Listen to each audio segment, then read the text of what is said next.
Okay, so what we have done so far, we have looked at the scholars from both the very beginning, well, let's just say from the 9th and 10th century, not really the very beginning, and we compared them with what the scholars are saying today, and we've seen that they don't say the same thing.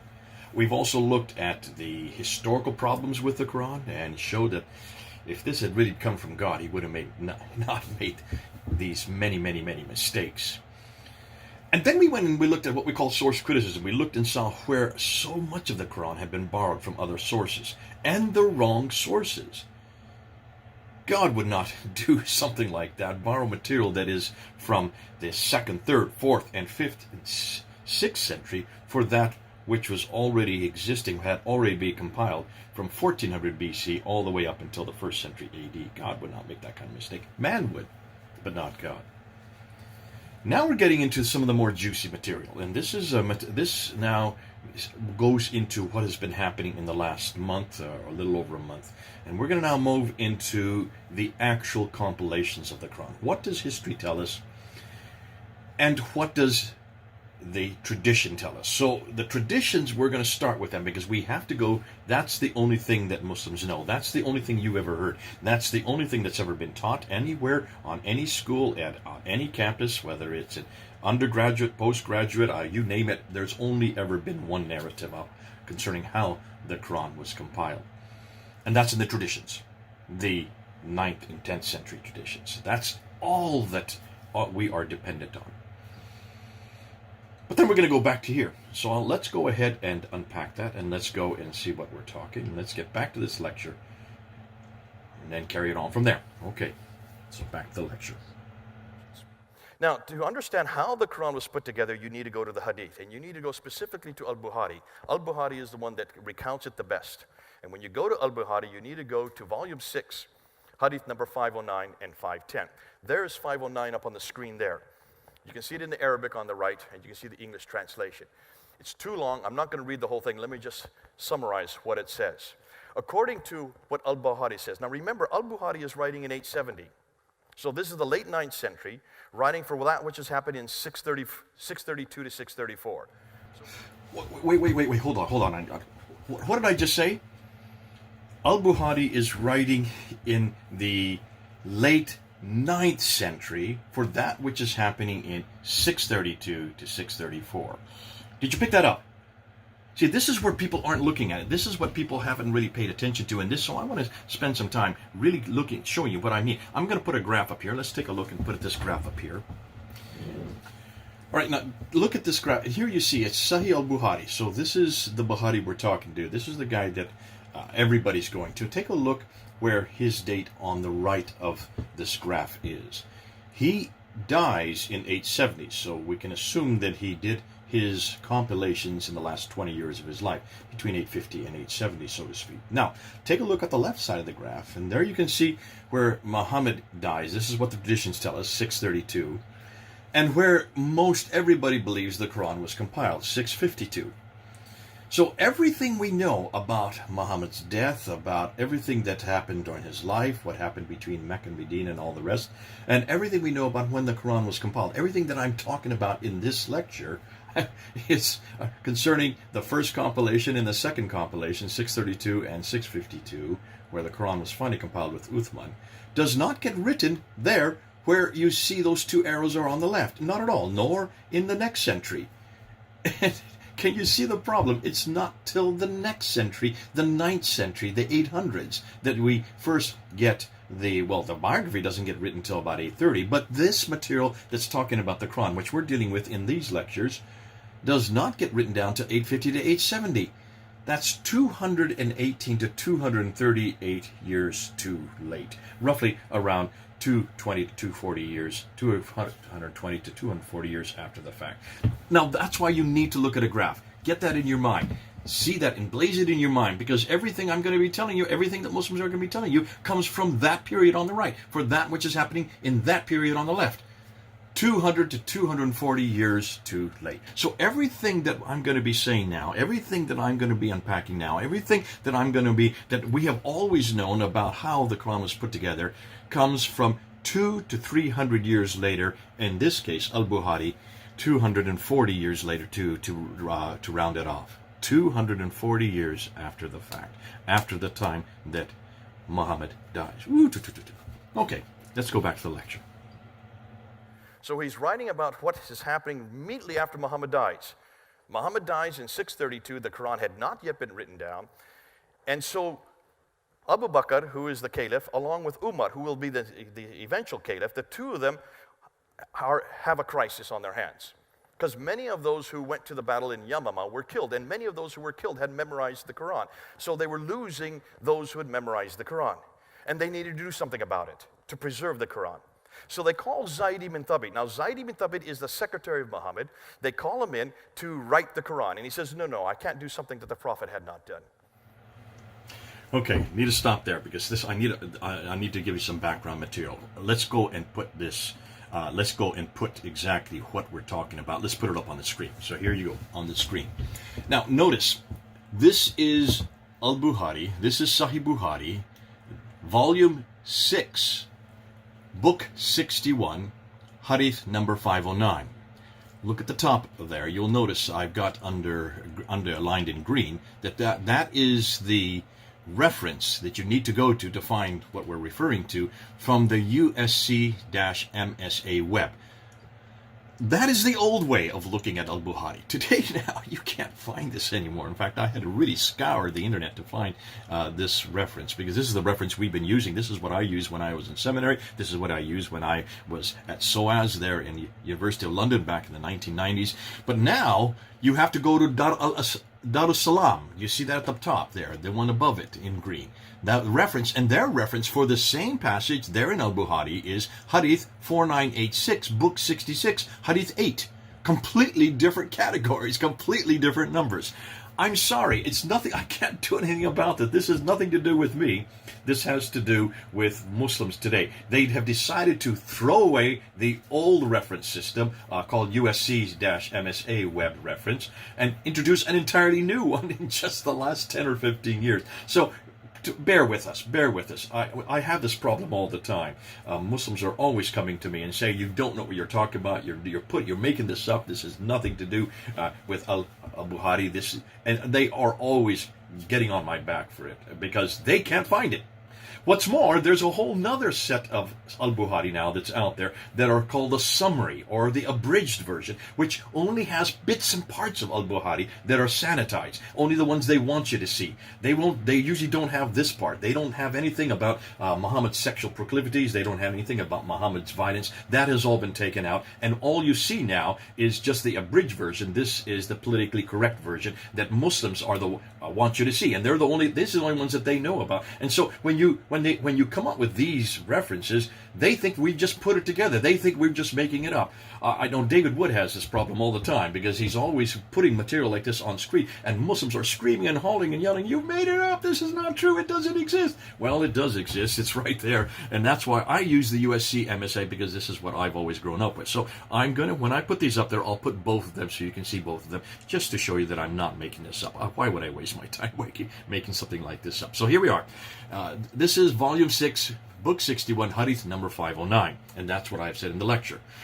When you look at the part that's underlined in red, this is narrated by Zayd ibn Thabit. As I said, he is the secretary of Muhammad, all right? And he is the one that's now being called into Abu Bakr's presence, who is the caliph at that time. We're now between 632 and 634. And there has been a big battle of Yamama. Casualties, as I haven't read there, were heavy among the Qur'an. These are the ones who had memorized it, those who knew the Quran by heart. On the day of the Battle of Yamama, and I'm afraid, Abu Bakr says, that more casualties will take place among the Qur'an in the battlefield, whereby a large part of the Quran may be lost. Therefore, order that the Quran be collected. This is actually, let me back up. This is one of the problems that I've always come up with, because Muslims always come back to me and says, who cares? We don't really care about whether or not it was written down or not. It could be memorized. It was always memorized, and that's all you need was memorization. Well, this should underline that this is a problem right here.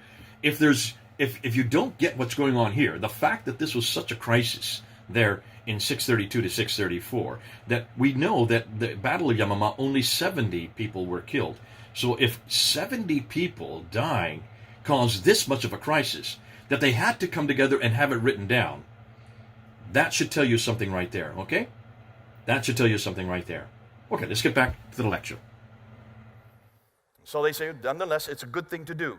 So he decides to go ahead and do that, and he collects it from palm leaves and white stones and from men's memory. And then one verse, chapter 9, verse 128 to 29, he found with only one man named Abi Kuzaima al-Ansari. So this is known as the first recension. This is the first copy, the first canon of the Quran, written somewhere between 632 and 634, okay? Are you following that? This is Quran number 1. Okay, let's go put this back up on the screen again so you can see what we're talking about. Now we've come to the next set of red underlines. Now take a look at this. How can you do something which Allah's apostle did not do? This is Zayd ibn Thabit responding to Umar and to Abu Bakr, proving that this had not been done this had not been written down while Muhammad was living. That should show you that pretty clearly. And I know Muslims always come up to me and say, no, it was written down long before Abu Bakr. It was written down while Muhammad was still living. No, it wasn't. No, it wasn't. According to your own traditions. And remember, you're going to your own traditions back in the 9th century. That's all you have to go on. You don't have anything outside of what we're seeing right here.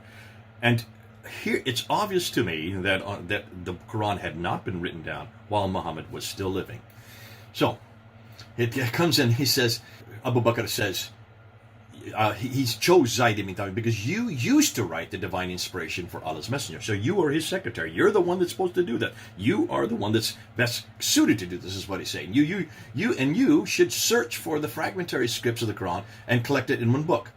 He then responds and says, how will you do something which Allah's messenger did not do? He repeats it a second time. That's how serious he's taking it. He's taking this very seriously. Why are you asking me? During the time of the Prophet, he never did this. We never did this. I'm his secretary, but we never did this. In other words, he finally relented, so he started looking for the Quran and collecting it from what was written. That means palm stalks and white stones, and also from men who knew it best by heart. That means men who had memorized it, the Qur'an that it talks about. And then the completed copy, the completed manuscript of the Quran, remained first with Abu Bakr, so he gave it to Abu Bakr. When Abu Bakr died, that then went to Umar, the second caliph, and then when he died, or he was killed actually, then it was given to Hafsa, his daughter, who was also the wife, of Muhammad, who was also the wife of Muhammad.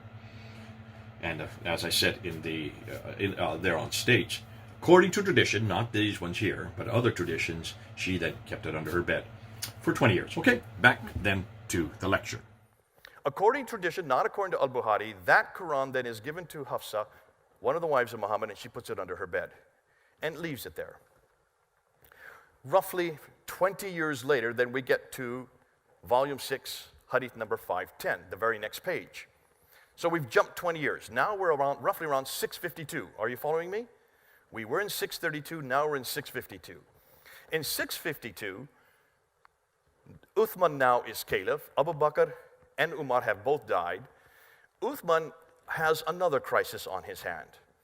And he calls Zayd ibn Thabit, the secretary of Muhammad, once again, a second time, to rewrite the Quran, which was given to Hafsa, to take Hafsa's Quran, that original one, and to rewrite it. And he was given 3 men to help him out: Alas, Zubair, and Hisham. The 4 of them were then to rewrite it again, and if they had any disagreement, they were to write it in the Qurayshi dialect. Now, does anybody here speak Arabic or read or write Arabic? Okay, what's wrong with that right there? What is wrong? How do you write it in a Qurayshi dialect? What's a dialect? How do you find dialectical differences in an Arabic text? Okay, but how do you write it down differently? Hearing, yes, but how would you write what you hear is different. So if you were from Iraq, you have one dialect. If you're from Morocco, you would have another dialect. Am I correct? 2 different dialects. How would you then write that so people could see that it's different? What would you need for that to happen? Okay, let me rephrase this. What is it that you recognize in the text that creates the dialect? You need the dhamma, the kasra, and the fatha. Am I correct? the vowels, because these are all vowels difference. And you also need diacritical marks, the dottings. Am I correct? Were there any dots, for those of you who speak Arabic, were there any dots in the 7th century? No. Dots were not invented till the 8th century. We're going to see that a little later. Were there any vowels in the 7th century? So how in the world does this make any sense to you? Why has no one noticed this before? We've noticed it. Al-Fadi, who I work with from Saudi Arabia, who's doing his doctorate in this area, has noticed it because he speaks fluent Arabic and he understands exactly the problem with this. He says you cannot have dialectical differences in a written text in the 7th century. But then who's writing this? Al-Bukhari is writing this, and he's writing this in 870. That's the late 9th century. In the 9th century, that makes sense. He's just writing what he thought was the problem, and he's redacting it back onto an era that he didn't even understand, because he did not look at the earliest manuscripts. None of the earliest manuscripts have any dots, and they don't have any vowelization. Now, that's just for you two, okay? For the rest of you who have no idea what I've just said, don't worry, you'll get it as we go on. Okay, and this is a problem, I think, that mainly happens with people, well, the people who understand Arabic better know this. And for most of you who are listening to me, you probably, and I'm not an Arabist myself, but I learned this when I took Arabic. And one of the first things you do know is that you need to have vowels, dama, the kasra, the fatha, and we're going to go into that later on in another video, so I'm not going to get into it in detail right now. But just to say that we do know that these did not exist in the 7th century, and you look at the earliest manuscripts, they do not have dots, they do not have vowels. Those are added in the late 8th century, 9th century, and on. So this is something that would not have existed in the 7th century, mid-7th century, the 652 that we're talking about here. That's all I'm saying. Now, be careful. We are hearing that there may be some dots, a few dots that were starting to be introduced in the 7th century, but not the manuscripts we're looking at, not the earliest manuscripts. And we don't have any manuscript from the time of Uthman, so there's no way of knowing that. What we do know is the whole means of delineating dialects would have come much, much, much later. Okay, let's continue on with the lecture. Now, here's what's fascinating. According to 510, once they had written this final text in the Qurayshi dialect, which is impossible to use, they then take one copy and send it to every province. So how many provinces existed at the time of Uthman in 652? 9 provinces. I'll show you that a little later. And when you look at those 9 provinces, you will see that means there should be 9 original Qur'ans in existence today. When I was doing my master's and my doctoral material on this, I was always told it was only 4: Basra, Baghdad, Damascus, and Medina. But it looks like there were 9 of these. Why hadn't anybody noticed this before? And then all the other manuscripts that existed that disagreed with this final text were burnt. Why would you burn manuscripts, folks? And unless, of course, you want to destroy the evidence. Ask your Muslim friends, why in the world did Uthman burn all the other manuscripts? It's right there in Al-Bukhari. They can't walk away from this. They cannot. I've yet to, in 35 years of asking this question, I've heard a Muslim that can really give me an answer to that. Okay, so let's put back up on the screen again what we're talking about. This is now Volume 6, Book 61, Hadith number 510, and you can see this time it's narrated by Anas ibn Malik.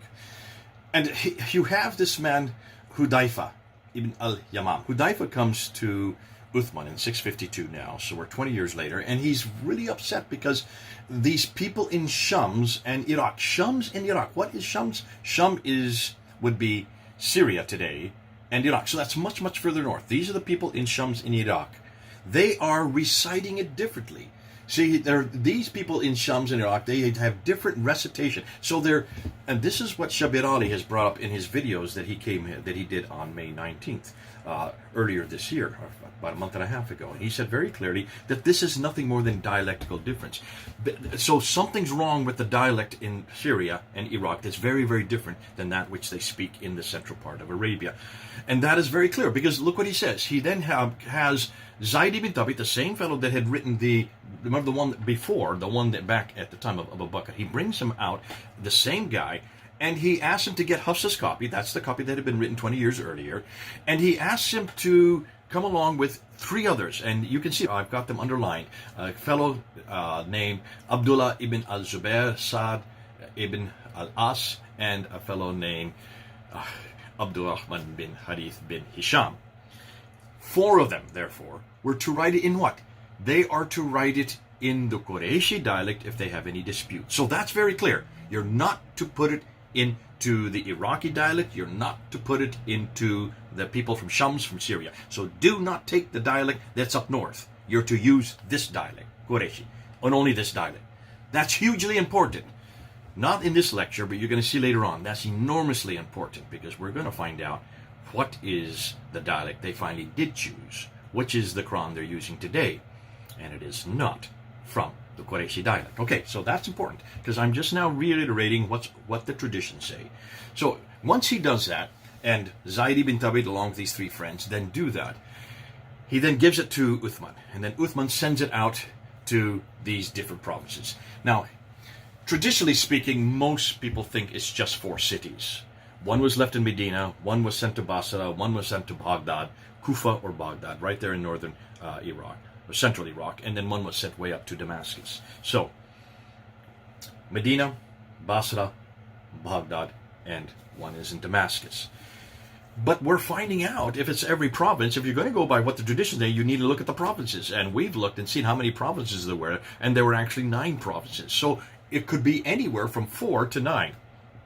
I'm not going to sit there and make a huge big thing of this, but I'm just suggesting 4 to 9. In not what we do know anyhow, there were at least 4 Qur'ans, final Qur'ans, complete Qur'ans at the time of Uthman.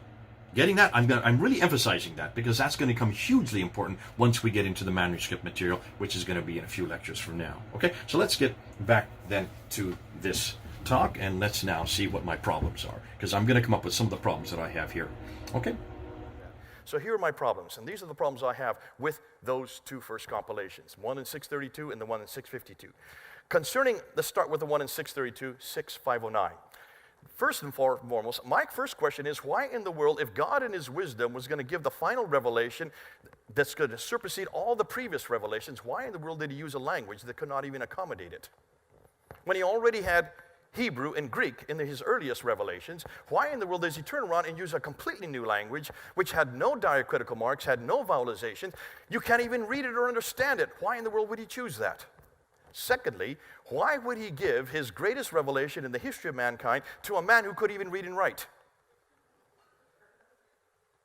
Listen, Muhammad, though he knew Arabic quite well, he was his native tongue, he had 22 years to read and write it. Those of you who know Arabic, there are only 28 letters in the Arabic alphabet. You're going to see them later tonight. I learned the Arabic alphabet in 2 weeks. I didn't know how to speak Arabic, but Muhammad did. Why in 22 years could he not learn to read and write? What's more, he had a secretary, Zayd ibn Thabit. What was the job of a secretary if it's not to write down what the master is saying? Am I correct? So why didn't Zayd ibn Thabit write this down? He had 22 years to do so. Then why did Abu Bakr not make copies immediately of Hafsa's text? Let's continue on. Muslims said that thousands died at the Battle of Yamama. According to the traditions, there was only 70 that died at the Battle of Yamama.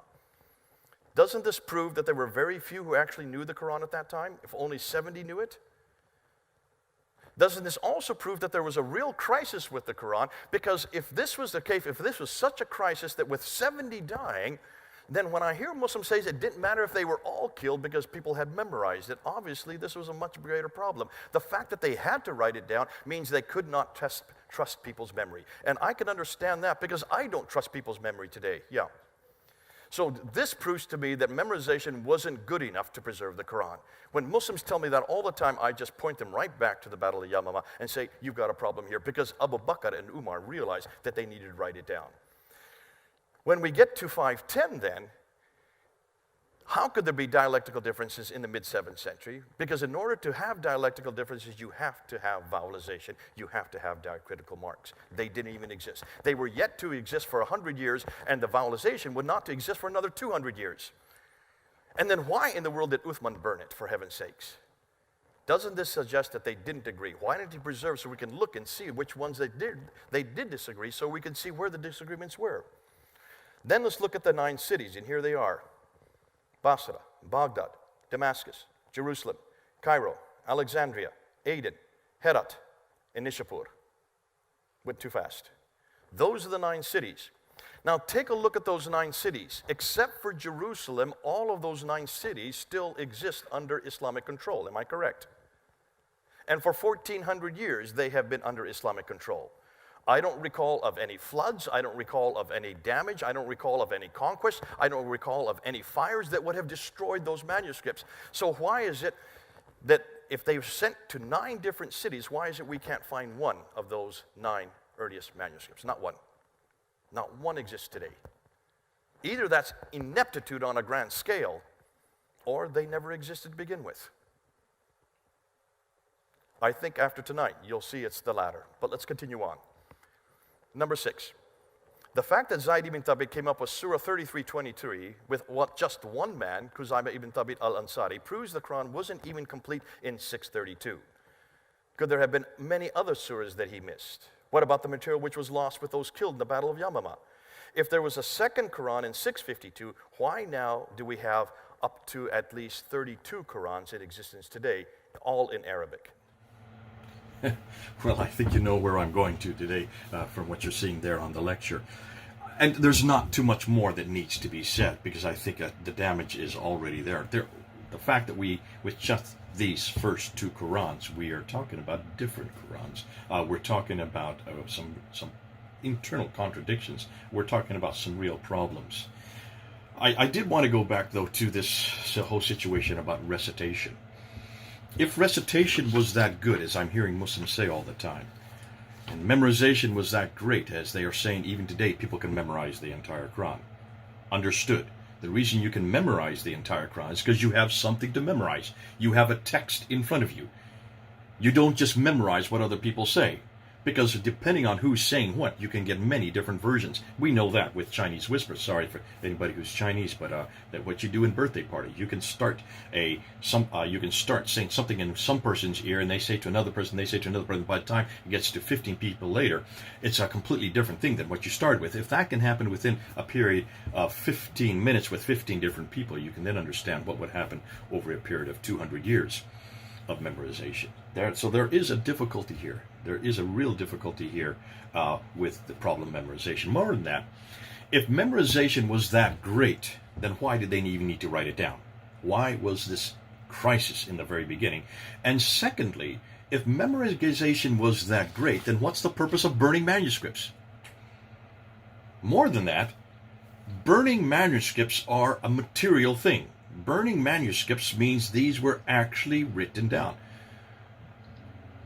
My good friend Shabir Ali always goes on and saying that the whole difficulty why they even have to write a final recension from that which is the beginning is because there were so many different recitations, all coming from the north, all coming from Shams and Iraq. Recitations are coming out of the mouth.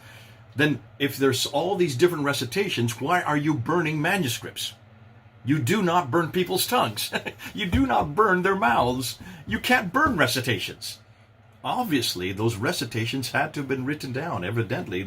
And if they did not have diacritical marks and they didn't have any vowelization, then these were razm texts. These were skeletal texts. These were consonantal texts, because that's what they had back then. We're going to see that when we get to the manuscript material.